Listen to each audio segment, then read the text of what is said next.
Each week on Culinary Confidential, Christina Cates, a seasoned foodie who has worked at some of New York City's top restaurants, will share her passion for the culinary world. Whether you're a professional chef, a restaurant enthusiast, or a lover of good food, Christina dives into the heart of hospitality, exploring the trends, triumphs, and challenges facing the food service profession. And you won't want to miss her chats with some of the most interesting and influential industry voices. And now, please take your seat at the table as Culinary Confidential with Christina Cates starts now, exclusively on AM 970, The Answer. Welcome to Culinary Confidential with Christina Cates. This show is produced in association with my dear friend, Lucas A. Ferrara. We are full swing into season 2 of the show. I hope you enjoyed last week's kickoff with the best bar in the world, Handshake Speakeasy, out of Mexico City.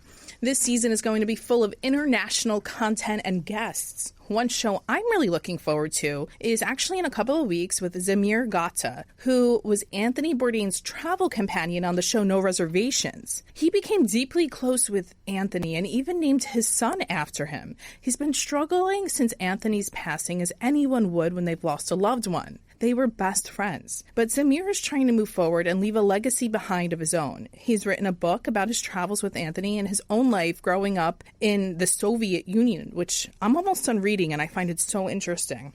But for tonight's show, I thought I would do what I did for episode 2 of season 1 and celebrate 2 amazing women that are making their mark in their own way. My first guest tonight is Ms. Judia Black. She's a dynamic entrepreneur and industry leader recognized for her innovative approach and dedication to excellence.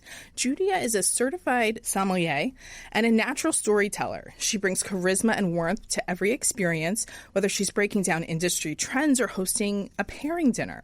Her expertise and perspective make her a valuable voice for stories that explore wine culture, trends in the beverage industry, and the delight of shared experiences. Her background in strategic business consulting and luxury event management enhances her well-rounded knowledge of industry trends. Judia Black is the founder of enJoie, and this is spelled ENJOIE. It's a lifestyle media, events, and gifts company that provides wine-related education, marketing, and services for private and corporate clients. Services include wine tastings and seminars, wine shopping, corporate gifts, and cellar planning and management. A self-professed cork dork, that's what she calls herself. Judia finds joy in bringing people together to share her knowledge and passion for food and wine. But she spent most of her childhood in Atlanta, Georgia, as part of a family that embraced food as a way of sharing life's pleasures. After she graduated Spelman College with a BA in mathematics, she left Atlanta to pursue a career in business. With several years of work experience under her belt, Judia then returned to earn an MBA from the Ross School of Business. Prior to launching enJoie, she served in finance, strategic planning, and marketing for organizations including Cigna, Citigroup, Goldman Sachs, Hallmark Cards, and even the Walt Disney Company.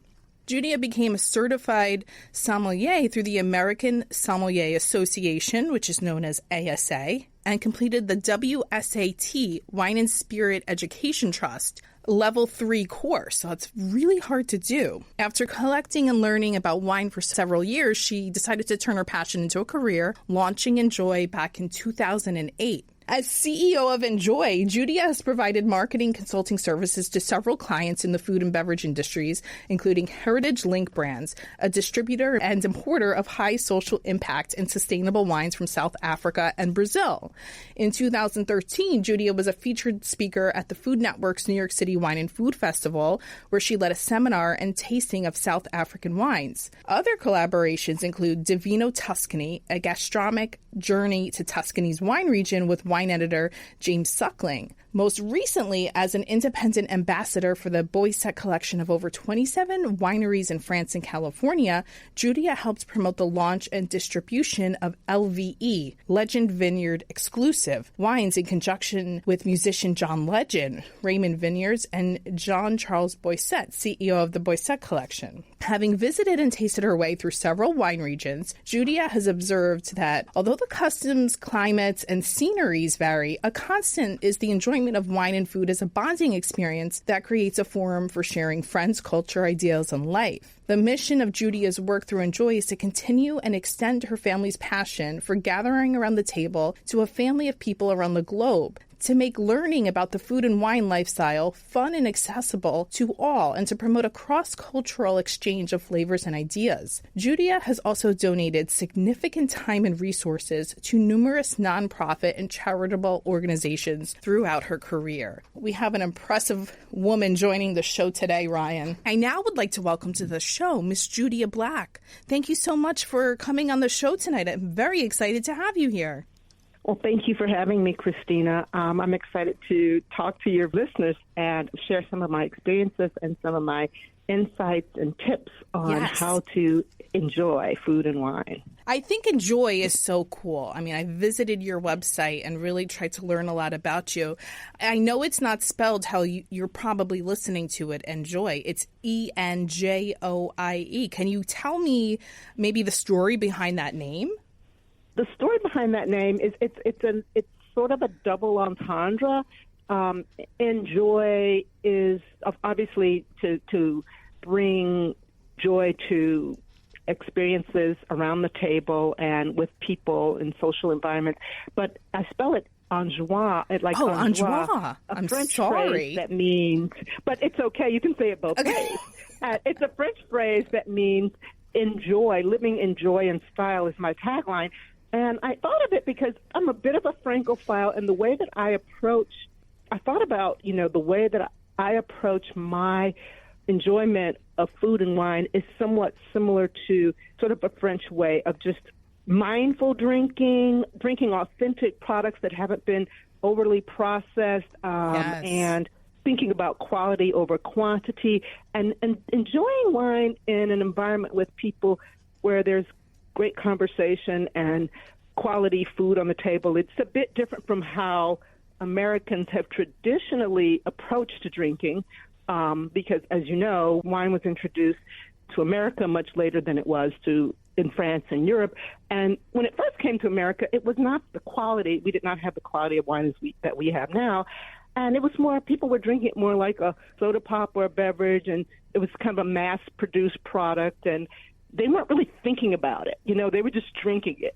We were just drinking it for, good flavor, and we wanted it to taste as close to, a soda pop or a beverage that we were familiar with. So that's how winemakers were making it. And now with the globalization of the wine industry, our wine is becoming better, and we are learning how to enjoy wine in moderation with a meal and not have it be something that you just guzzle down, to get a buzz. Yeah. So that's kind of where it's coming from. I also thought about the fact that with my company, what I tried to do initially when I started my company is to promote underrepresented brands, such as wines by African Americans or Caribbean or women or other LGBTQ groups, and kind of in a French way. I thought about how Americans escaped to Paris in the 1900s to get away from some of the racism and stereotyping that was happening in this country. So it's about more authenticity and open-mindedness and acceptance and inclusion. That's what my brand is all about. Yeah. Mm-hmm.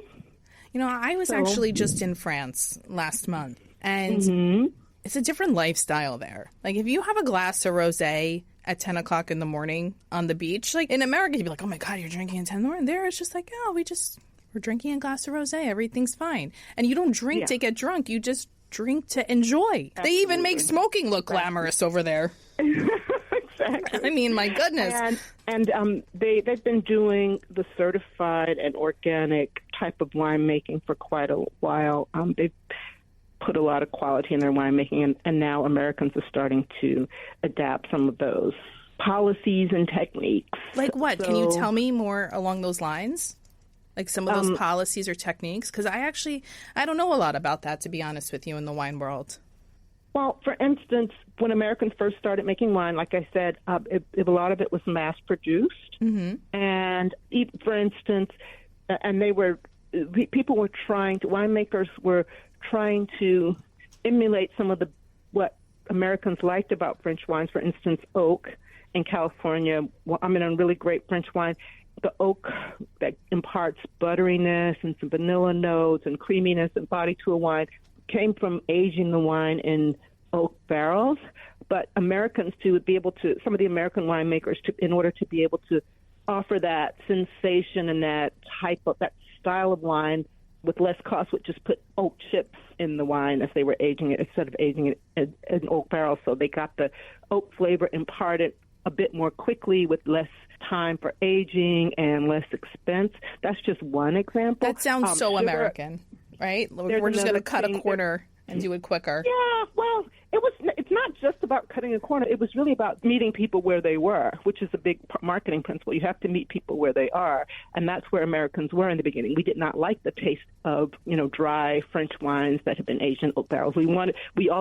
Americans were doing what they call chapitalization, which is adding sugar to the wine to make it taste a little bit sweeter because we're used to drinking soft drinks and not wine. So and things like that, like the wines are much purer and cleaner now.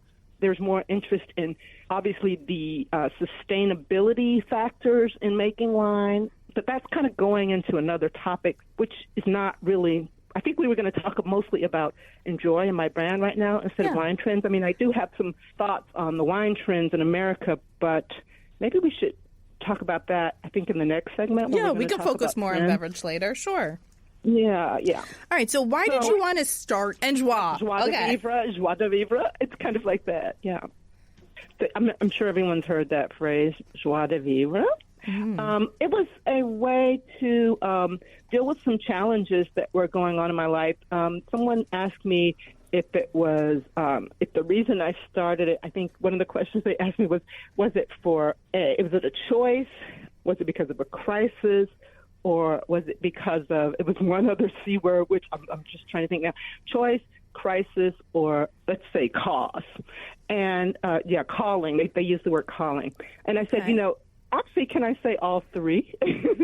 Because I was in a crisis when I started my business, and it was a calling. I had a calling. What happened was I worked for 12 years in for-profit and non-profit roles, and I also had completed a Master's of Business Administration, and then I was getting to the point where I wanted to start thinking about having a family. So I decided that I was 35 years old, and I decided to start a family. At the time I decided to start my family, I was working with a nonprofit that did not have the typical maternity leave option. We had a small budget, and it was we had a project-oriented mentality where people did not come in thinking that they were going to make their career there and retire with the gold watch. People came in, they brought some of the best and brightest from corporate America to come into this. It was really kind of like a public-private partnership type of thing to really just rethink how to do economic development in Harlem and bring that part of New York City into the mainstream. So I was the director of marketing and communications there, and when I decided to have a child, I didn't have the option to take maternity leave, so I worked up till almost the very end of my pregnancy, and then I just took the risk to take some time off and start a family. Wow, that's really cool. Yeah. So I would say that was kind of a calling. Yeah, but that was the moment of clarity where you were like, you know what, I think it's time to start and try something new, something that's serving you. Exactly. All right, so what's been the biggest challenge you've faced while launching this company? There have been so many, and some of them have been outside of my control. So one of them was September 11th. I was in New York City, and I was living in downtown Manhattan. And this was even before I started my company, but it really just delayed delayed my going back to work in the corporate world, because I never really thought I was going to start a company. That's not how I thought I was just going to take up some time to take care of my child and then go back to work, maybe in a year or something like that. And then just one thing after another kept happening to delay my return to work. To make a long story short, one of them was September 11th. Another one was during my second pregnancy. I lost the baby at 8 months, and I had to recover from that. And then I was a stillborn, and then I had to have my next child after September 11th occurred, and everybody kind of was displaced, and the whole city went into an economic crisis. That's right. So there were no jobs, for several years. And then it was time to have a baby. I was thinking about having another child, and I had to go on bed rest. So that also kept me out of the market for a while. So then after I'd been out of the market for so long, and I had 2 children now, by the time I decided to I felt fortunate to have them after some people had lost so many lives, and the city was just still felt kind of like I was just so shaken up by that catastrophe that the idea of just, it didn't seem as important to me to go to work then. It just felt more like I just wanted to protect my little family, you know. That's right. Just stay home and nest and be with your loved ones. Yeah. So, then things slowly started returning to normal. And by the time my second one was 5 years old and was in school full time, I was ready to start my business. I just decided I interviewed for a few jobs, and the travel was going to be so much. And I was in a partnership with my children's father, my husband, who was traveling a lot and away a lot, and we were in a city where we didn't have a support base in terms of family, and I just decided I was going to create my own opportunity, and that's when I started the company. I think that's amazing. That's a crazy story. Yeah, I think female entrepreneurs that are listening would find this very empowering. So I want to ask you. Sometimes necessity was the mother of reinvention. Necessity is the mother of reinvention for a lot of women. I'm sure this story is not unique to me. People may approach it in different ways, but it's pretty well documented that most mothers have to change their approach to their career after they start a family in one way or another. I mean, I did. I used to work in restaurants. That was my whole professional career was working in restaurants, and I worked up until 1 week before I had my oldest son. And I had full intention in my head before having him that I was going to go back to work and work back in restaurants after he was born. But boy, was I wrong. I had no idea what I was getting myself into. And just when children are little, they're sick all the time. They constantly have colds in daycare. It's just not compatible with the industry, right? And that's something that I don't know if that will ever change, but I don't do that anymore. Some people make it work, but then they have another partner on the other side who can be kind of more of the anchor in the family. So, someone kind of has to be the anchor in the home. Yeah. I believe, some people can make it work. They hire that person to come in, or they have a grandparent or a relative around, but we never had full-time help. We got some part-time help, and we didn't have a relative, so we didn't have live-in help. We didn't have someone there who could spend the night with children if we both had to, travel for work or be away for a couple of days. So it was, it was really a decision. It was a choice, but it was also spurred by a bit of a crisis and a calling. I just felt like my family really needed me. I love it. Yeah. Okay, so that's what, Judia, let's go to commercial break. When we get back, I want to talk about the beverage world. I want to talk about those wines that you were just talking about earlier, maybe some of those lesser-known wines that people don't know about. I want to give them a platform so people can learn about them. And I know you have a ton of tips and tricks in the beverage world that you like to share with people and some industry trends. So stay tuned. You're listening to Culinary Confidential with Christina Cates on AM 970 The Answer. Over the last 30 years, Newman Ferrara, a New York City law firm, has evolved into a national practice focused on real estate, commercial, litigation, civil rights, class actions, and other complex litigation, representing many of the city's largest property owners, managing agents, and thousands of tenants. Newman Ferrara handles some of the nation's most significant class actions and civil rights matters. Newman Ferrara at 1250 Broadway in New York City. Go online to newmanferrara.com.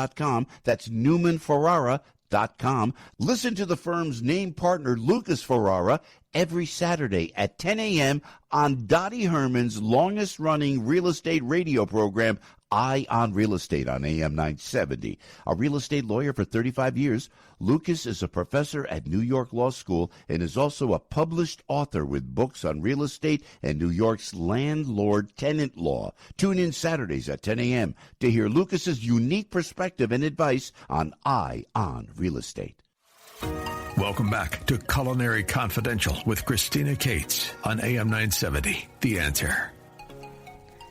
Welcome back to Season 2, Episode 2 of Culinary Confidential. I have Ms. Judia Black on the show with me tonight, and Judia is super passionate about food and beverage and has a great company called enJoie. Did I say it right, Judia?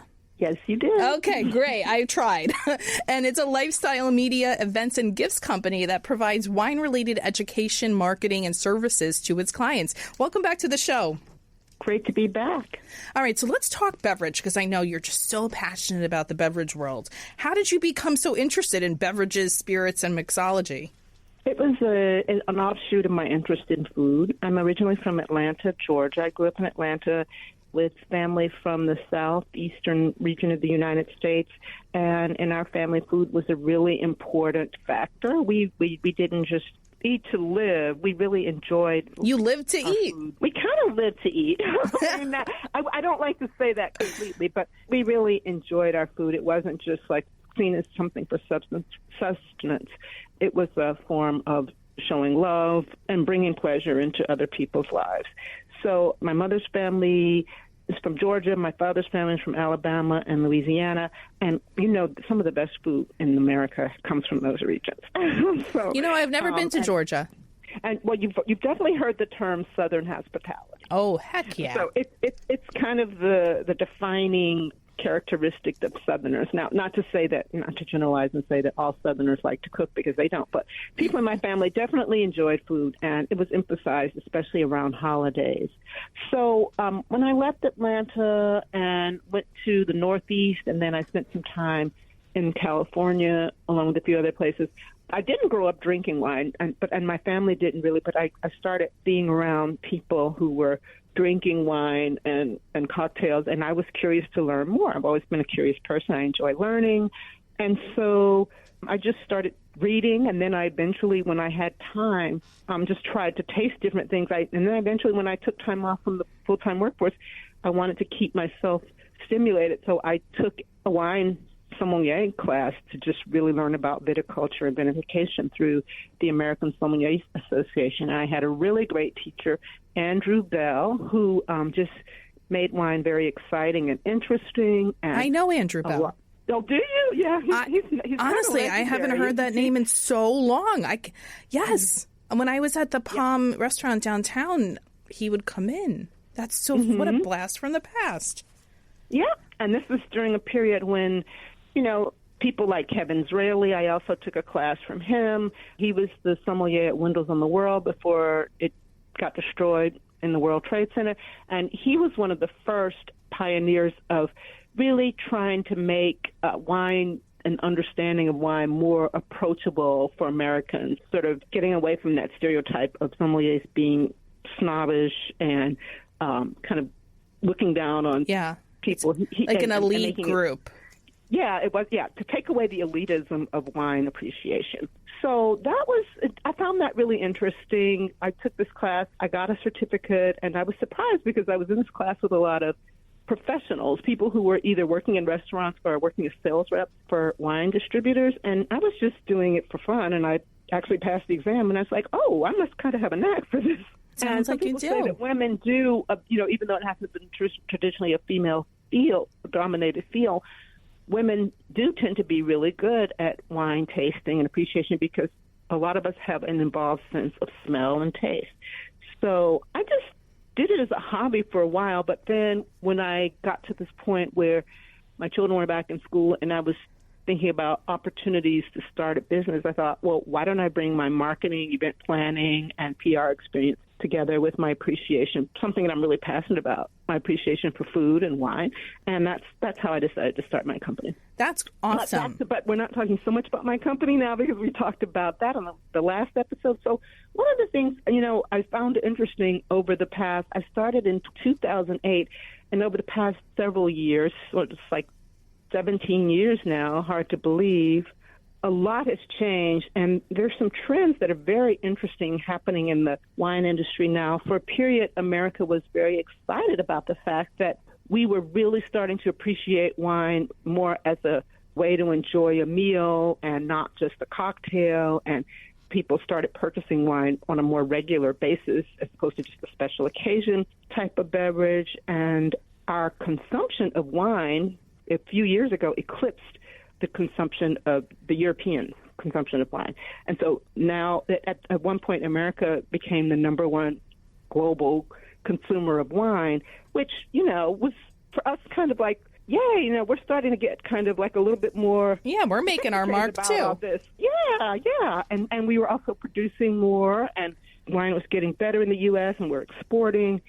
But now there's some trends happening where we see, you've probably heard, a lot of people have heard that the younger consumers, millennials and Gen Z, are not drinking as much wine. That's correct. There's a sober, curious movement going on right now with those generations. And there's neo-prohibitionistic messaging, which is coming from, I don't know exactly where, maybe some cannabis lobbyists or something, because there are also competitive options that some of the younger consumers are drinking, including low to no alcohol options, but also beer, spirits, cannabis, kombucha, other beverages that are competing with wine. And some of the reasons are that wine has become more expensive. There's also a premiumization factor that's happening, whereas Americans are not buying as much of the below $10 wine. When people are buying it, they're more interested in drinking wine of a higher quality. And like a celebratory wine, those big Napa cabs and things that you like to bring to someone's house as a gift. Not so much. Not so much. Actually, whites. That's another trend that's happening. Whites and sparkling wines are actually trending much more than red wines now. In fact, Eric Asimov from the New York Times wrote, it's probably not published in the paper yet, but I saw it on something that came into my email or my information, but he just wrote an article about the best white wines to try. But Americans are tending towards wanting more fresh, refreshing wines, white wines and sparkling wines, and not so much of the traditional wines. They're also interested, the younger demographic is interested in quality over, these high alcohol, not necessarily the premiums. Now, there is a market for the really premium luxury collectible wines, but that's not where the majority of the market is. It's in lighter, fresher styles of wines like Sauvignon Blanc, Pinot Grigio, and Chenin Blanc. Those are the biggest sellers right now. And the price range, it's somewhere like between $20 and $40, but the mid-range, and there's a glut in the marketplace also of what they call bulk wines. Mm-hmm. What we call bulk wines. So it's causing that, in addition to other economic factors now, tariffs, external factors, the fact that our current administration wants to put tariffs on wines, thinking that's going to be protecting our domestic markets, but it's actually could cause retaliatory, of course, retaliation from the countries that have been buying our exports. So it really could end up hurting our markets.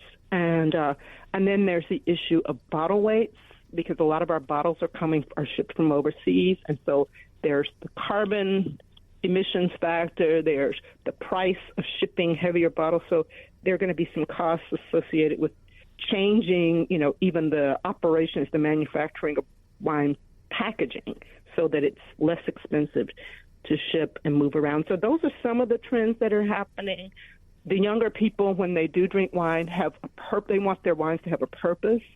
Too, sometimes they're more interested in drinking wines by a certain type of winemaker, or they want to know if the winemaker is environmentally conscious and using sustainable growing techniques, and they're very concerned about the environment.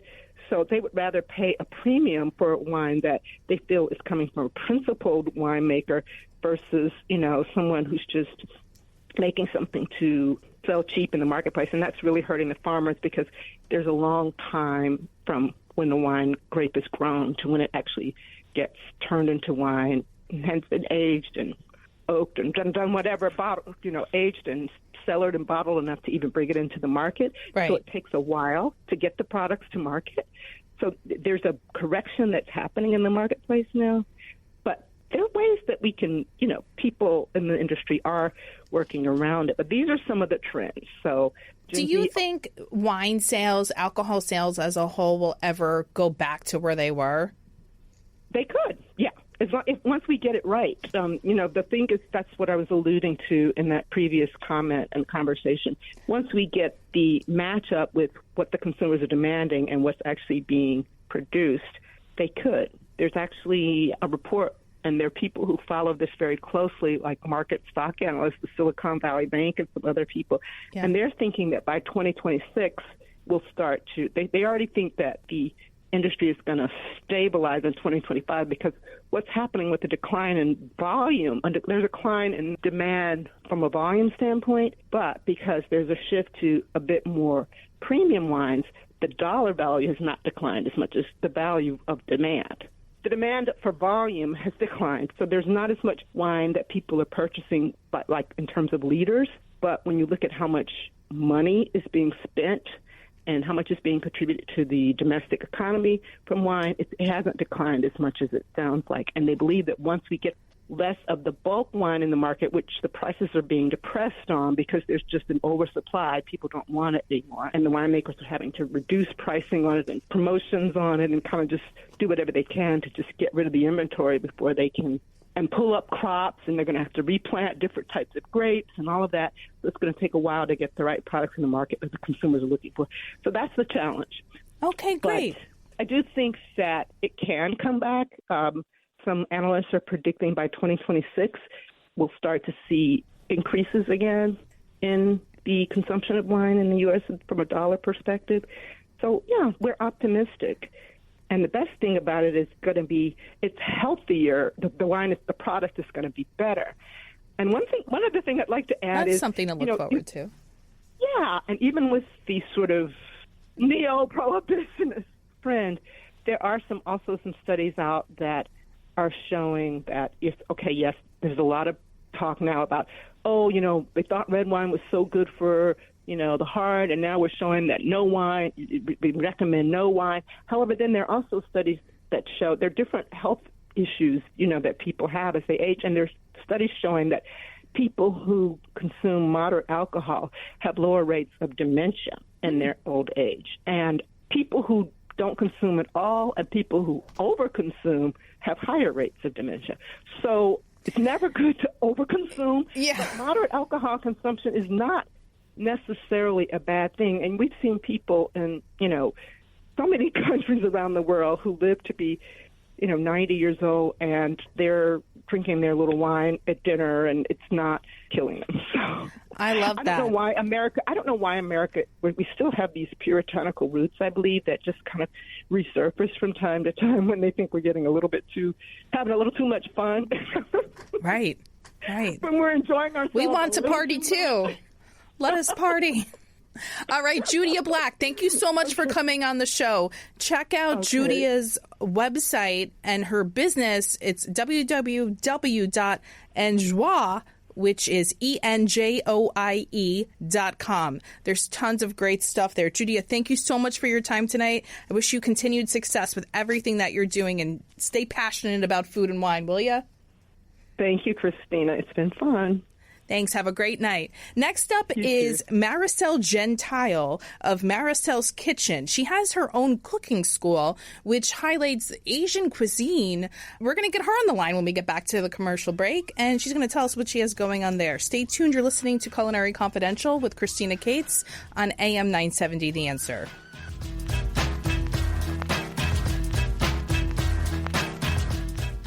Over the last 30 years, Newman Ferrara, a New York City law firm, has evolved into a national practice focused on real estate, commercial, litigation, civil rights, class actions, and other complex litigation, representing many of the city's largest property owners, managing agents, and thousands of tenants. Newman Ferrara handles some of the nation's most significant class actions and civil rights matters. Newman Ferrara at 1250 Broadway in New York City. Go online to newmanferrara.com. That's newmanferrara.com. Listen to the firm's name partner, Lucas Ferrara, every Saturday at 10 a.m. on Dottie Herman's longest-running real estate radio program, Eye on Real Estate on AM 970. A real estate lawyer for 35 years, Lucas is a professor at New York Law School and is also a published author with books on real estate and New York's landlord-tenant law. Tune in Saturdays at 10 a.m. to hear Lucas's unique perspective and advice on Eye on Real Estate. Welcome back to Culinary Confidential with Christina Cates on AM 970, The Answer. Welcome back to the show. I'm joined now by Maricel Gentile of Maricel's Kitchen, and that's in East Brunswick, New Jersey. Chef Maricel, her culinary journey began in Manila, where she grew up learning the rhythms of the kitchen at her grandmother's side. For her, cooking was never just about food. It was about storytelling, heritage, and love. Today, from her East Brunswick cooking studio, she shares that same passion by introducing others to the authentic flavors of Filipino and Asian cuisine. After studying restaurant management in New York City and gaining hands-on experience in hospitality, Maricel founded Maricel's Kitchen, a space that blends tradition with community. Her studio offers chef's table dinners, cooking classes, and bespoke catering, all rooted in her belief that food is a bridge between cultures and generations.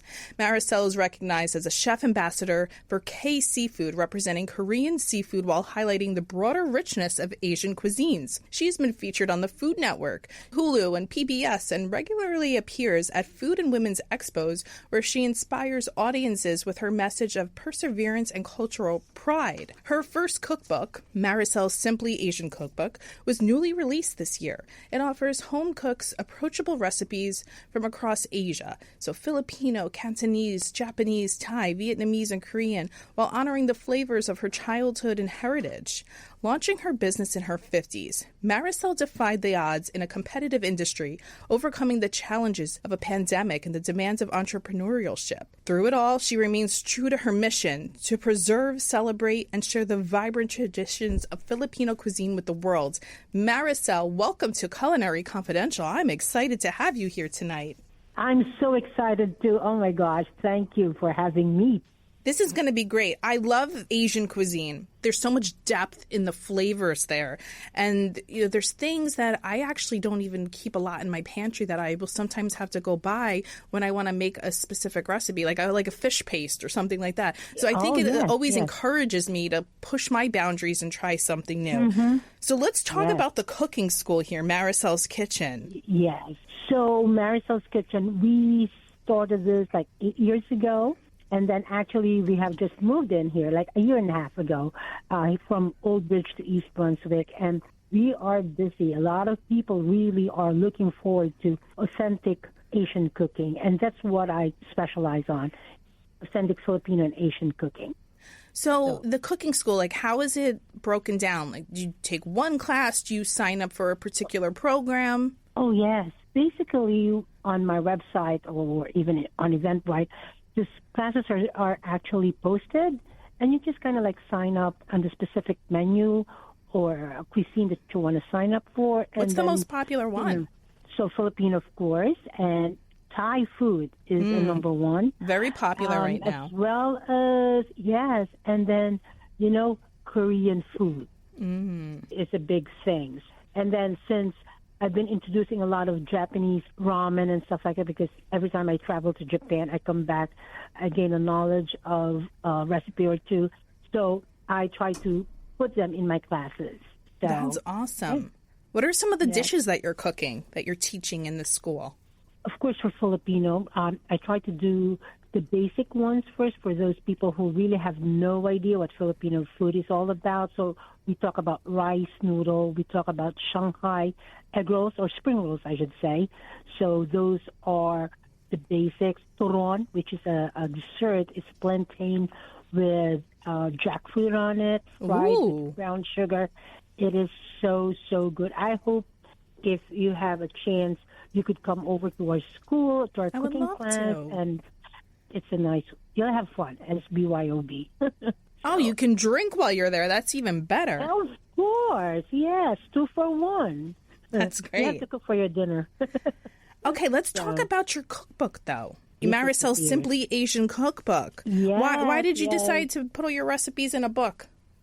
You just had so many? First of all, I have so many, right? No, the thing is, my passion really is to really introduce, especially first, Filipino food and other Asian cuisine. And I know that a lot of people are intimidated in cooking Asian food.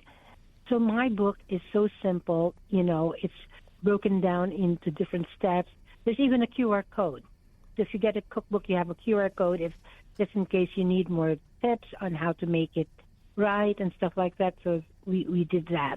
So I just would like to introduce Asian cooking to be, it's not hard, just do the basic and you'll come up with a great dish. Why do you think people find it intimidating, though?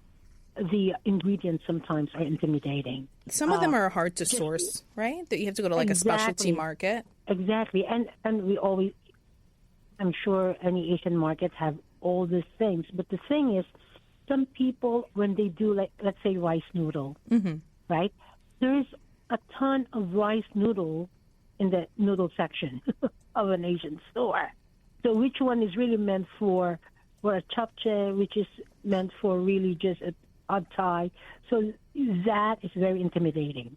Yeah, I could see that. And the packaging is probably a little bit intimidating. Yeah, intimidating. Which one needs to be soaked before cooking? Which one is from dry to cooking? So those are the things I think people are intimidated, about, making Asian food. Give me a couple recipes that you highlight in Maricel's Simply Asian Cookbook. There's this, of course, I have to highlight my Filipino cuisine, all right? And there's this one recipe that holds very dear to my heart, and it's called kare-kare. It's an oxtail in peanut sauce. It is so good. How do you hope to expand your mission of making Asian food accessible to a wider audience? So I know even to this day when I teach Asian food, they come here as they're all intimidated about it. So with my cookbook, what I did is I did it, all the ingredients, and prior to the recipe, I'll talk about the ingredients. What different types of rice? Let's say you're making rice, right? Every rice goes with the specific country. Like for us Filipinos, we love jasmine rice.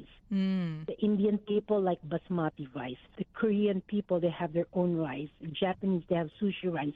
So I describe these kinds of rice and what are the differences.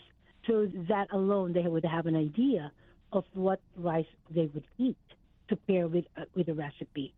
And then I also have, let's say, soy sauce. I talk about soy sauce. Every country has their own soy sauce. It's a process that they do on brewing soy sauce, so it becomes different taste. The intensity is also different. I didn't mention that before, but there's a white soy sauce in Japan that I just tasted recently. I've never had that. I myself never knew about that. But then I went to Tokyo this year, and we went into this soy sauce company, and they have all kinds of Japanese soy sauce, and they said, this one you haven't had. And that was true. I hadn't had a white soy sauce. And it's amazing. I want to try that. Let me ask you, what's your feelings on coconut aminos? I don't use it as much. But isn't it natural from the coconut? Yes, it does.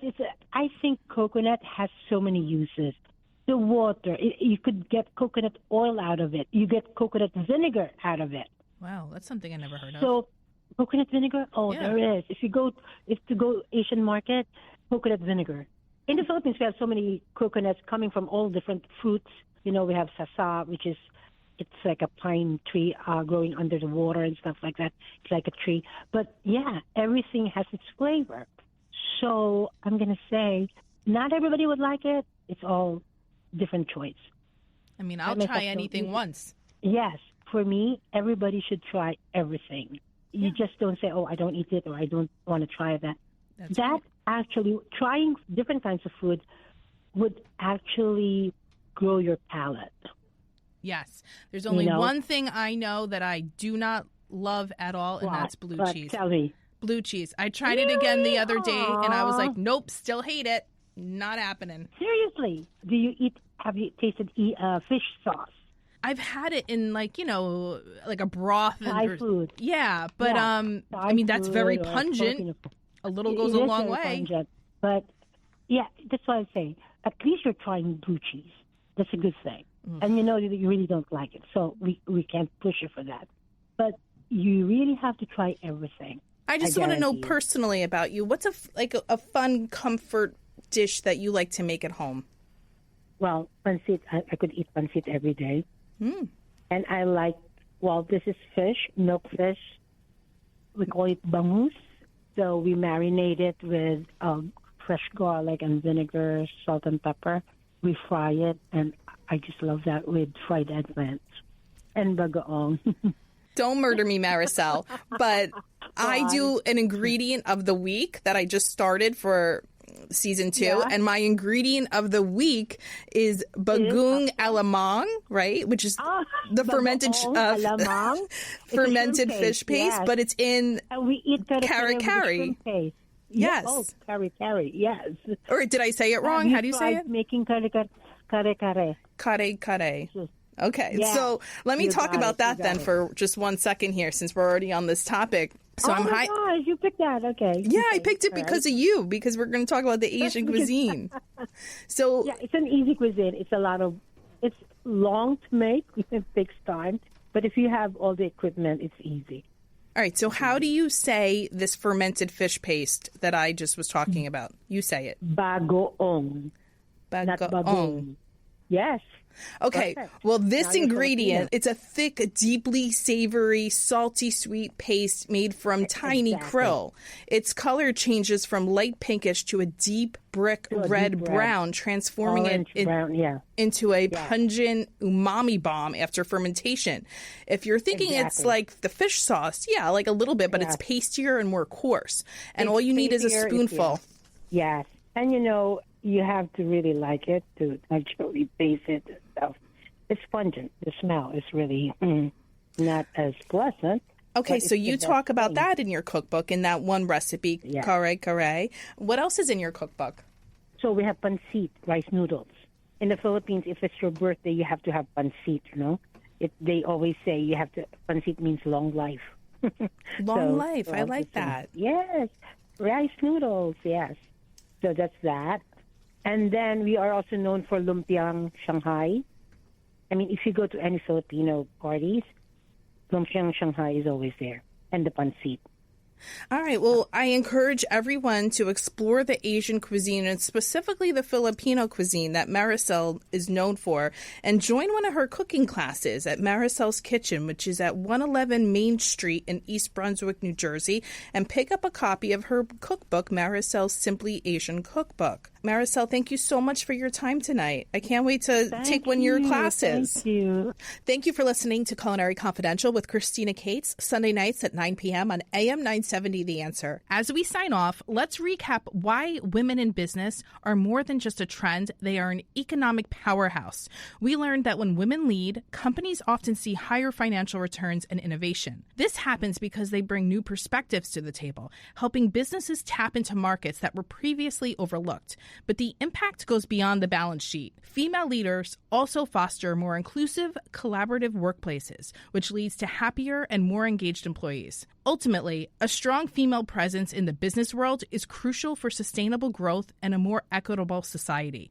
By inspiring the next generation of entrepreneurs, they continue to break down barriers and reshape the future of business for everyone. Next week, we're diving into the world of artisanal snacking with two brands that put personal passion into every bite. We'll be joined by Nosh Candy and Uncle Jerry's Pretzels, exploring how hands-on owner involvement shapes their products, their stories, and their connection with customers. From handcrafted packaged sweets to old-world pretzel traditions out of Lancaster County, it's a conversation about flavor, family, and the heart being behind artisanal snacking. And please don't forget, if you have a great idea or topic for the show, or know somebody that has really made an impact in the industry, send them to me. Reach out to me on Instagram at Culinary Confidential Christina, or send me an email, cates.christina@gmail.com. I'm super responsive and love connecting with people, so I'd love to hear what people want to hear on the show. But that is the show for tonight. Thanks for listening and have a great night.